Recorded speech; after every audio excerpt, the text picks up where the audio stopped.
And they're off, and Saba Desert jumped out awkwardly, took a hop into the air and rather missed the break for this Bet365 Superlative Stakes. Away well the filly Venetian Lace on the near side, followed then by Bourbon Blues, and in the white cap Wild Desert, Saba Desert recovering a little bit, Italy on the far side. And then behind those, Rakeb at the rear of the field, and just second last probably is Moonfall as they race through the first quarter mile, passing the 5 furlong marker. Venetian Lace down the near side with close up Wild Desert in the white cap. Italy well on terms now, making progress under Ryan Moore.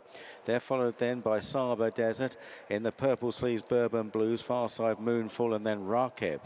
So heading down to the halfway stage, and in fact past the halfway stage, they're just passing the 3. Venetian Lace is set alight here by Oisin Murphy, kicks a length clear of Wild Desert second. Italy coming under pressure on the right. Oh, Venetian Lace is hanging badly left-handed away from the running rail into the centre of the course, rather distracting Wild Desert and taking Italy over there as well slightly. Down the near side, meanwhile, Saba Desert is running on well as they race on up the hill now. Venetian Lace just struggling to keep a straight course on the near side. Saba Desert, Italy far side, and then Wild Desert, and it's Saba Desert that begins to do the best in the run up towards the line. A slightly messy race, but Saba Desert wins the Superlative.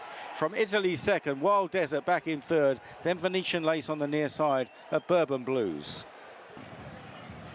It'll take a few replays to work out exactly what happened there. Saba Desert is the winner. Italy is in second place. Venetian Lace was hanging all over the shop. Looked a very difficult ride for Oisin Murphy through the last furlong or so, and didn't do the second or third many favours. Saba Desert was able to maintain a generally straight course or an unimpeded course, and has returned a 6-to-1 winner of this in spite of being Buick's choice, despite slightly fluffing the start. Yeah, he was a little bit uneasy in the market, wasn't he? But he did have a little bit to find on form.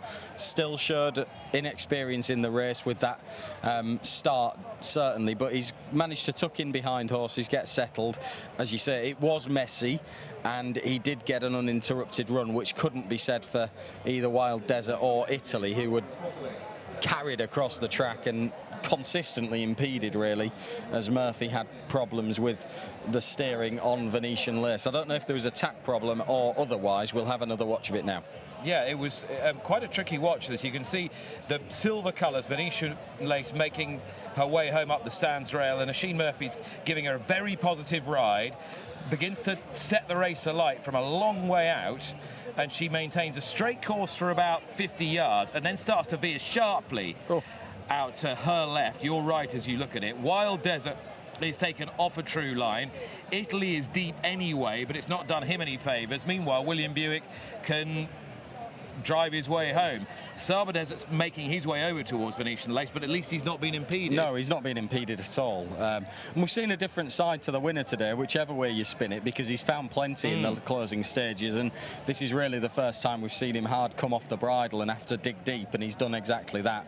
Italy, even allowing for the fact that he has been interfered with, I think he has been found out at this level by a 7 furlong race on fast ground. He wants further.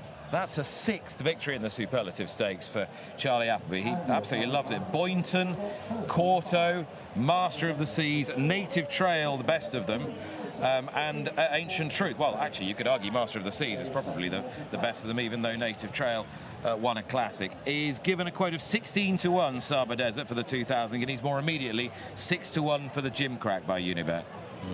Wouldn't make a huge amount of appeal to me immediately.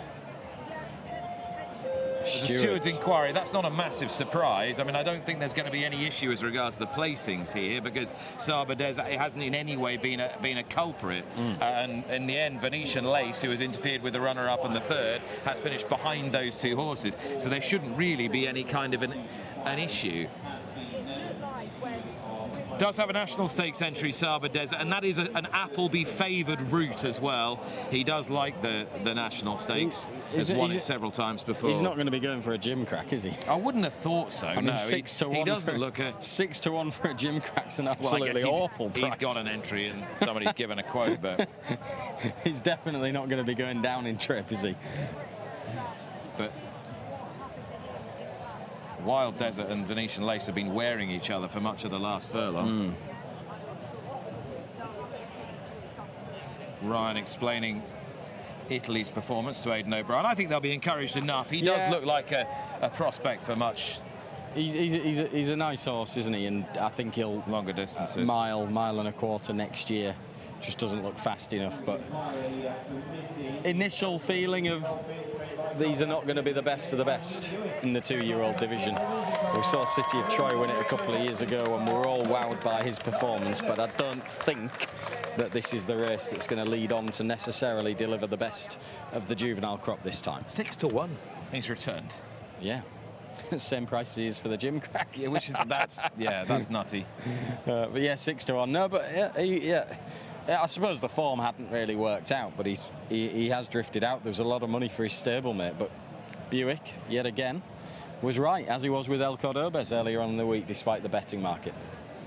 Alrighty, Saba Desert wins the Superlative Stakes. Now, we don't have long to chat to Charlie Appleby after his win in the Superlative Stakes. The stewards are still deliberating over it. We're trying to work out why Saba Desert might be involved, because surely he's all right. Hopefully. William was quite confident when he came in. I just said, was everything all right out there? Because obviously I didn't get the chance to see the rerun of it, but he said, yeah, no problem. So, yeah. Anyway, as I always say, let them deliberate in there and we'll wait to hear what the outcome is, but hopefully it's all okay. Yeah, I mean, that would be our view as well. Great performance from the horse, big step forward from last time. Yeah, no, delighted. Look, at Sandown, we went there with a lot of confidence. It's very unusual for William, but he did say that it was one of the very rare occasions. He said, I felt like just sitting there and winning on the bridle, but he said I did give him a little squeeze the last 100 yards just in case something came at us. But so look, he's a horse that we've held in high regard from early on. He's a typical stamp of a Dabawi, deep girthed, short backed, and you know, he's got hopefully a bright future ahead of him. And might you be heading to the National? As you know, it's a road that we often take a good firm look at, and I see no reason why we won't do still. Take a look at that onto hopefully a Dewhurst, and ultimately working back from. But yeah, we won't be. I thought the third horse, to be fair, would be a nice little horse take round Goodwood for the vintage. Mm-hmm. You know, Wild Desert this is. Yeah. Wild Desert, yeah. Or if we had to wait for a champagne and give him a break, I don't mind. But yeah, I think he ran a nice, creditable race considering he's the one that probably, out of all it, probably got the most interrupted run. Definitely. But James was pleased with him. But I was just pleased with the way the pair of them scalloped out strongly. Watch live racing now on racingtv.com.